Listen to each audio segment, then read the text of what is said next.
Thank you, everybody, and welcome to tonight's meeting. We'll start with apologies for absence. Councillor Wade has informed me that Councillor Gant has been unable to make both these meetings. So if you could record that. And do you have any other apologies? Thank you, Chair. We've got Councillors Dunn and Humberston have also sent their apologies. And do we have any declarations of interest? Can't see any, in which case I move on to item 3, which is the review of the policy on relevance of warnings, offences, cautions and convictions. And again, I'm not sure which Richard is presenting. It's the same Richard again. Okay, I'll hand over to you then. Thanks. Thank you, Chair. Again, you should have received the reports and the appendices in advance of the hearing, and hopefully you've had a look through them all. The purpose of this report is to agree the final version of the revised policy on the relevance of warnings, offences, cautions and convictions following the consultation. The Council has a duty to carry out licensing functions in respect of Hackney carriage and private hire vehicles, drivers and operators. This policy contains information about legal requirements, government guidance, council policy, procedures and standards. The overriding aim of the local authority licensing of the Hackney carriage and private hire trade is to protect the public. Therefore, public protection must be at the forefront when determining whether an individual is considered a fit and proper person to hold a licence. In July 2020, the Department for Transport, who has national responsibility for Hackney carriage and private hire legislation in England and Wales, published the new statutory taxi and private hire standards. This publication not only requires licensing authorities to have regard to the standards, but expects the recommendations to be implemented unless there is compelling reason not to, given that the standards have been set to directly address the safeguarding of the public. The final policy presented today has implemented those recommendations and has been updated with the corrections to guidance, policies and processes. A summary of these amendments are located in a supplement attached to this report titled Appendix 4. Some of the items to bring to the committee's attention would be that the warning system has not changed and has been rewritten for clarity and transparency. All licence holders must report all, it's a bit of a list, apologies for this, all convictions, cautions, warnings, reprimands, antisocial behaviour injunctions, community protection notices, criminal behaviour notices, community service orders, restraining orders, fixed penalties, including traffic offences, court orders or other notices associated with child or adult safeguarding concerns, driver educational courses and disqualifications from driving or another notice or legal matter pertaining to a criminal or antisocial behaviour incident in writing within 48 hours from the date of formal notification. This has been updated from the 7 days previously required. The council criteria and description of a fit and proper person has been revised as recommended by the statutory standards. This is an example. It may be helpful when considering whether an applicant or licensee is fit and proper to pose oneself the following questions. Without any prejudice and based on the information before you, would you allow a person to whom you care, regardless of their condition, to travel alone in a vehicle driven by this person at any time of day or night? If on the balance of probabilities, the answer to the question is no, the individual should not hold a licence. The authority will be introducing the use of the National Register, the NR3, to share information and mitigate the risk of non-disclosure of relevant information by applicants and current licence holders.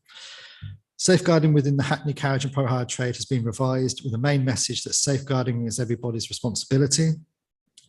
The assessment of previous convictions has been completely revised and aligning with the statutory standards. The public consultation took place between the 3rd of December 2021 and the 14th of January 2022.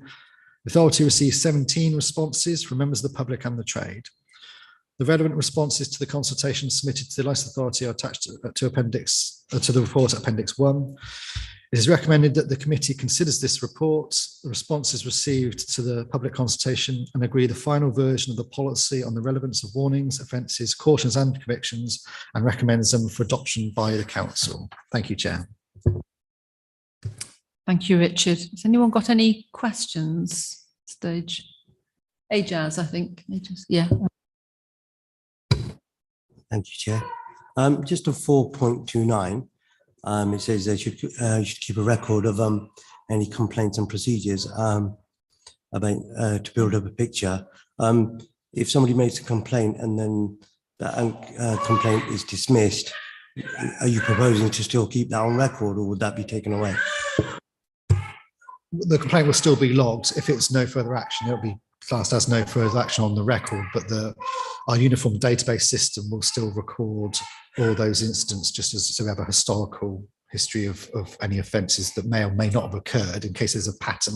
Some instances may be classed as NFA if there's lack of evidence. It's not to say the incident didn't happen, it's to say it can't be verified. So we'll keep that on record just for information in case the driver does something similar again. At that time, there is evidence, then it shows there is maybe a pattern of behaviour. Thank you. Thank you. Louise? So then Shall I go ahead? Do any of the taxis have CCTV in already? And I think you haven't really come down one way or the other about whether we should do it or not. Yes, what are your thoughts at the moment?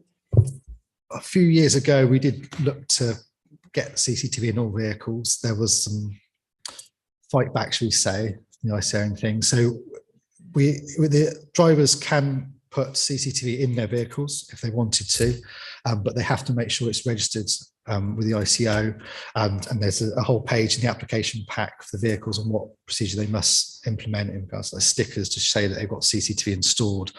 But at the minute, it won't be a requirement from us to have CCTV in licensed vehicles.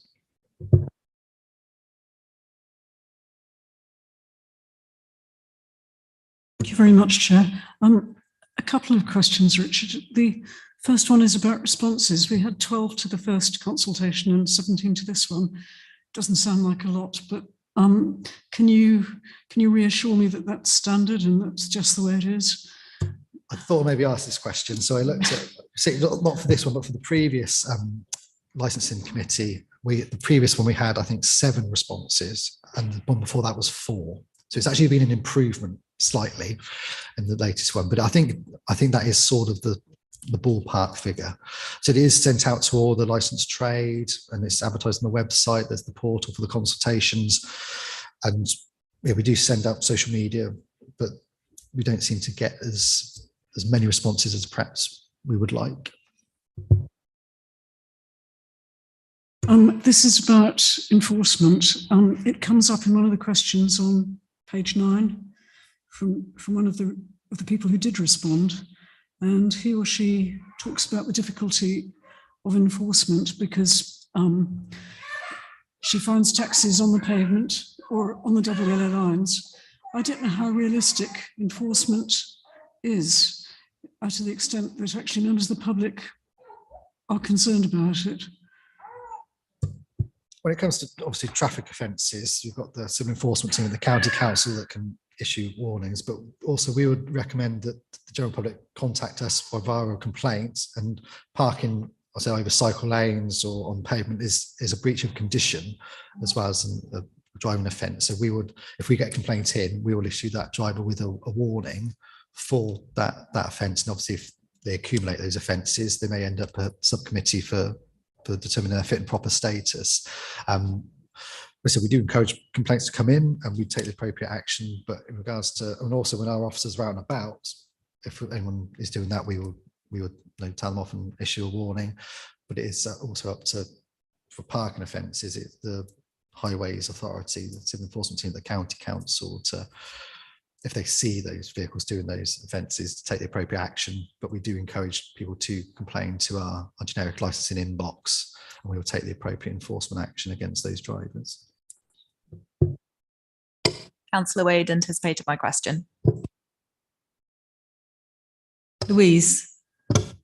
Thank you. I see in paragraph 3.6, you mentioned the police can use their common law police disclosure powers if they think a driver is a danger.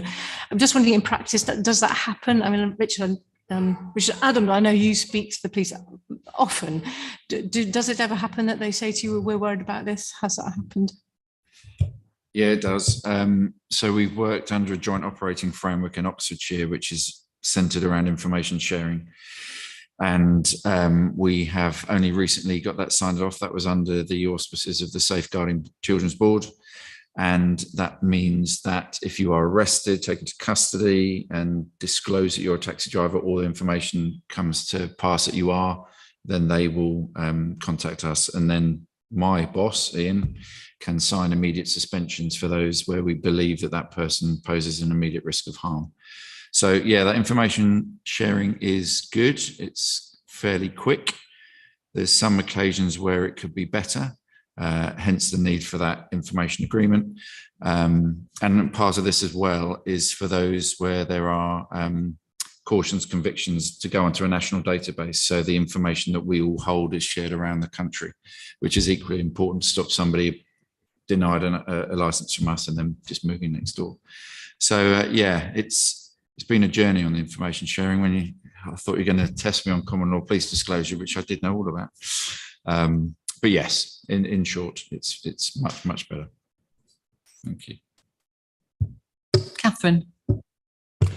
There were several references in the public feedback requesting bikeability courses undertaken. Could you explain why that wasn't incorporated then into the policy? Thank you. Yeah, I did have some responses to these sort of questions. So I've got a bit sort of written down here. Where are we? Just bear with me.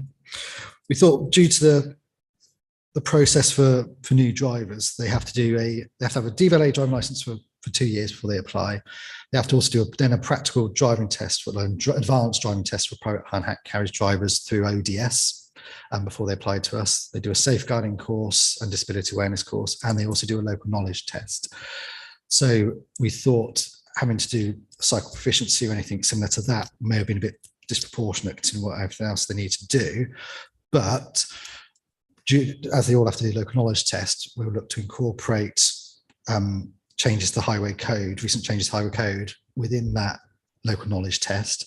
And when we book people onto the knowledge test, we send them the literature that they need to read up on in regards to place of interest and all the conditions of license. We could also look to add a little line in regards to making sure they're familiarised with the latest changes to the highway code and add that into the information we send to them, and also incorporate some of those sort of questions within the test itself, just so they are aware.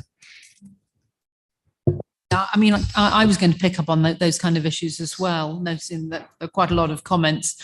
I just wondered if other authorities that have a high proportion of cyclists, like London and Cambridge, perhaps, do anything different, or whether at some point there's scope to work with organisations like Cyclox, so that there's a sort of mutual understanding, so that cyclists can sort of see things from a taxi driver's perspective and vice versa.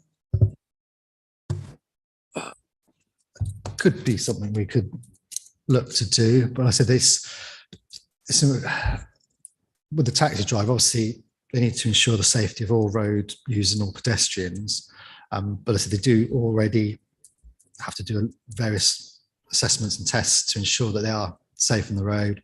I'm not sure if we want to commit to, I don't know if Richard wants to jump in and rescue me.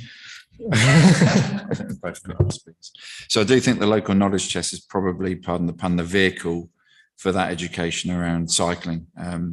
Interestingly, we were talking this morning, Louise, about the introduction of Transport for London are introducing standards now around HGV drivers and their accessibility and visibility, and they need to register with Transport for London, which that sounds interesting. And Ian Wright is writing to them to see whether that could be a national program, a national scheme. So focusing on haulage as well. But yeah, I think the local knowledge test is probably the way of incorporating cycle safety. I've heard about the HGV one because my husband, who cycles across London to work, said that there was a scheme whereby cyclists could go and sit in a truck and just see what they could and couldn't see. And he said it just astounded him how little could be seen. So actually something like that I think would be really excellent, particularly given the two recent tragedies in Oxford, something specifically on HGVs, perhaps more relevant than taxis and PHVs. Catherine, did you want to come back? Sorry. mean, I think given the focus of the City Council, but also the County Council on active travel, I think it would be a lost opportunity for us not to at least make some explicit mention of this within the document, even if it's not a requirement to do the bikeability course itself. Maybe it could be encouraged that they consider this, or, you know, make an explicit reference, as you say, to the local knowledge that it covers the cycle safety, given the high number of cyclists in the city. I think that would be something that would be welcomed probably by some of the, well, certainly the respondents by the sound of things, but we could, and we would also demonstrate maybe leadership on this topic as a licensing authority. And I think that would be really positive given the broader commitments we've made to the climate emergency and transition to active travel as part of the solution to that. So that could be positive. Has anyone got, anyone else got any comments? No, in which case, are people happy to propose that this goes forward to council? All those in favour? Anybody against? No, in which case that will go forward to council. And then I think all we have left to do is the minutes. So bear with me and I'll find them again. Yes, so the minutes of the meeting held on the 7th of February, page 71, page 72, and page 73. And then all that remains is the dates of the next meetings, which of course will be in the next municipal year. So thank you, everybody.